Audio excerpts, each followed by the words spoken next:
अस्सलाम वालेकुम भाई। कल मैंने एक वीडियो बनाई थी जो मैंने डिलीट कर दी क्योंकि उसके अंदर किसी और की वीडियो थी, तो उसने मुझे बोला यार डिलीट कर दो, तो मैंने डिलीट कर दी थी। सो गाइस, जो कल बात हो रही थी, शहनशाह का बच्चा निकला है बहुत डार्क। वो ये बच्चा है भाई, ऑलिव कलर में। अब आपको मैं किस तरह समझाऊं कि ये डार्कनेस इसकी बचपने में बहुत ज़्यादा है। आप लोगों को शायद आइडिया नहीं हो रहा, लेकिन नॉर्मली इस जो छोटी उम्र का बच्चा होता है ना, वो इतना डार्क होता नहीं है।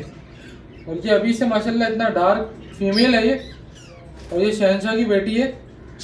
जो मैं कल समझाना चाह रहा था ना बात, वो ये बात थी कि डार्क क्वालिटी के बर्ड्स कैसे प्रोड्यूस होते हैं। उसके लिए आपको डार्क फैक्टर के बर्ड्स को आपस में लगाना पड़ता है वो रेनबो के साथ। अब जैसे मैंने मिसाल के तौर पे वॉयलेट के साथ, यानी कि शहनशाह के साथ, जो अंदर कॉलोनी में आपने देखी होगी फीमेल ग्रीन कलर की, ऑलिव ग्रीन, वो लगाई तो ये बच्चा आया।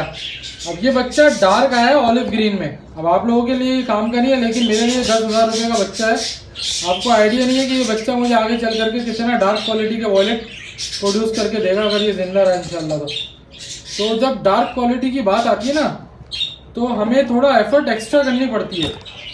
आप लोग कहते हो ना यार कैसे प्रोड्यूस किए, कैसे।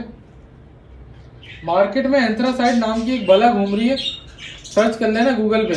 वो तमाम बजरीज में सबसे ज़्यादा डार्क बजरी अगर कोई है तो वो एंथ्रासाइड है, ठीक है। अब एंथ्रासाइड की क्वालिटी का जो बच्चा है, यानी कि उतना डार्क क्वालिटी का, वो ही डार्क क्वालिटी का वॉयलेट भी प्रोड्यूस करेगा, सही है ना। तो ये अंडरस्टूड बात है कि जो डार्क क्वालिटी का बच्चा होगा ना, वो निकलेगा ही डार्क फैक्टर बर्ड्स से सिर्फ। अब मिसाल के तौर पर कुछ लोग थोड़ा सा कंफ्यूज होते हैं। कंफ्यूज ये होते हैं, मैं एग्जांपल समझाने के लिए बताता हूँ एक मिनट। तो समझते हैं कि ग्रे कलर ना डार्क करता है कलर को।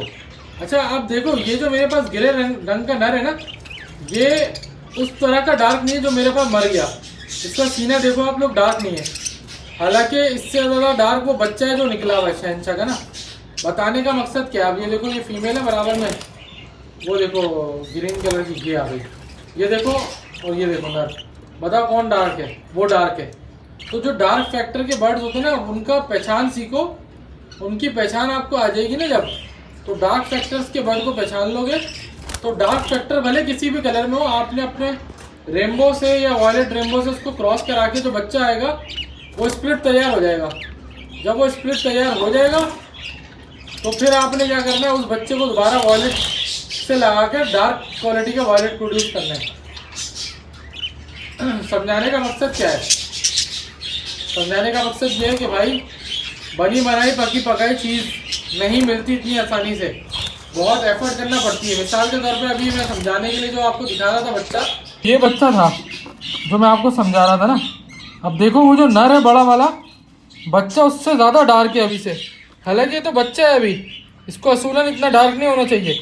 तो अब ये जो बच्चा आया है, ये मेहनत है, ये शहनशाह की औलाद है।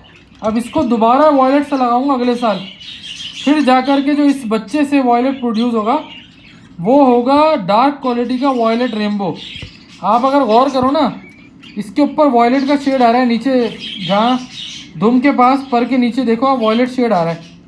ये पहचान होती है कि बच्चा वॉयलेट का निकला हुआ है और डार्क क्वालिटी से बच्चा निकला है, तो वो डार्क क्वालिटी में ही आया है, ठीक है ना। इसके बरक्स में देख लो, दूसरे बच्चे इतने डार्क नहीं है, वो भी डार्क है दूसरा वाला भी, वो भी अच्छी ब्लड लाइन का। लेकिन कहने का मकसद जो इसकी बात है, वो अभी तक किसी की नहीं है।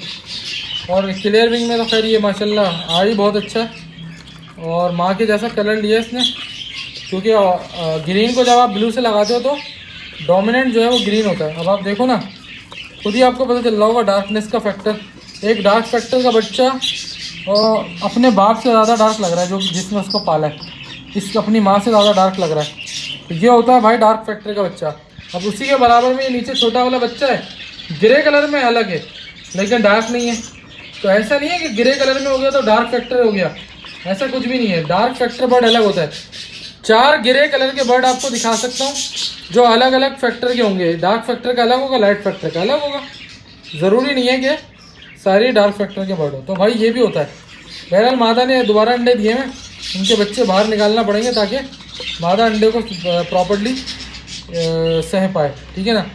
एनीवे, तो बताने का मकसद ये था कि आप लोगों के कॉन्सेप्ट क्लियर कर दूं भाई कि डार्क फैक्टर के ऊपर जो मेहनत होती है वो सालों की मेहनत होती है। अब ये बच्चा आ गया ना आपके सामने, तो अभी मैंने दिखाया था उसके मुकाबले में अब आप ये देखो, ये बर्ड्स बैठे हुए, ठीक है, इनमें से उस तरह का डार्क आपको कोई नहीं दिख रहा होगा।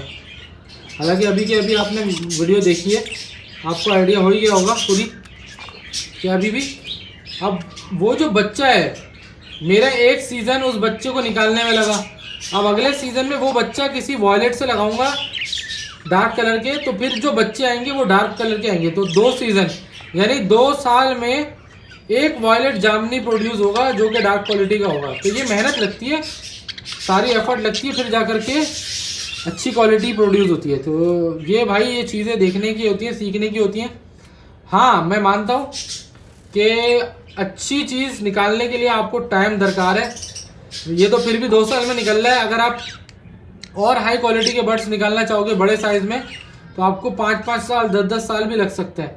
तो ऐसा भी होता है मेरे भाई। तो क्या बताने का मकसद ये सारी चीज़ें इसलिए हैं कि आप लोग समझते हो यार कि बगैर मेहनत की ये चीज़ें हासिल होती हैं, तो ऐसा नहीं है। अब ये जो आसमानी की मादा बैठी है, ये सिंगल फैक्टर स्काई ब्लू है, ठीक है। अगर ये डार्क होती तो ये डबल फैक्टर स्काई ब्लू होती, लेकिन वो बच्चा अभी से इससे ज़्यादा डार्क है। तो जो डार्क फैक्टर का बर्ड होता है ना, वो अलग ही पता चलता है। एनीवे, और ये पेयर अवेलेबल है भाई, गिरे की फीमेल है, हल्की सी चोंच इसकी बड़ी है, वो काट देंगे। और ये वॉयलेट का नर है, इन दोनों का जोड़ा लगा हुआ है। जिस भाई को चाहिए रब्ता कर लें। बाकी और भी बर्ड्स अवेलेबल हैं, वो देख सकते हो आप पीछे, मादिया भी हैं, नर भी हैं। तो जो चाहिए आपको रब्ता कर लें। तो मैंने आप लोगों को दिखाए हुए हैं, ये वाले पट्टे तो आप लोगों ने देखे हुए। इसमें वाइट फेस की जामनी की फीमेल भी है, जिसको आप गोल्डन फेस से लगा दो तो आपके धनाधन जामनी बच्चे प्रोड्यूस हो जाएंगे, ठीक है। जामनी की फीमेल बहुत कीमती है ये वाली, जिसको चाहिए रब्ता कर ले। गोल्डन फेस के नर लगा दूंगा इसके साथ। इसके बराबर में जो नर बैठा हुआ है वो भी लग सकता है मूव का, ठीक है, और कासनी का भी लगा सकते हैं।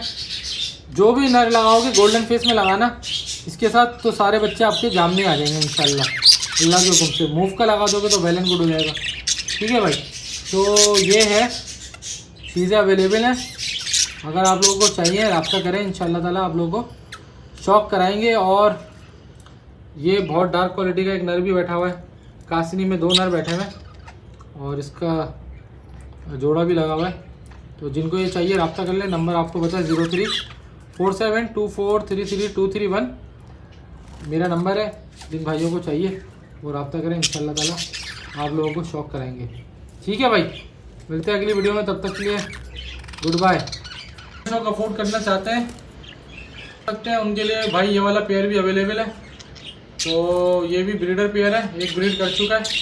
जिसको चाहिए रब्ता करें इंशाल्लाह। डार्क क्वालिटी में ऐसा पेयर आपने अभी तक नहीं देखा होगा किसी के पास। इतना डार्क क्वालिटी में होगा रोमो नहीं है किसी के पास। मजाक नहीं है, ये रियलिटी है, ठीक है भाई।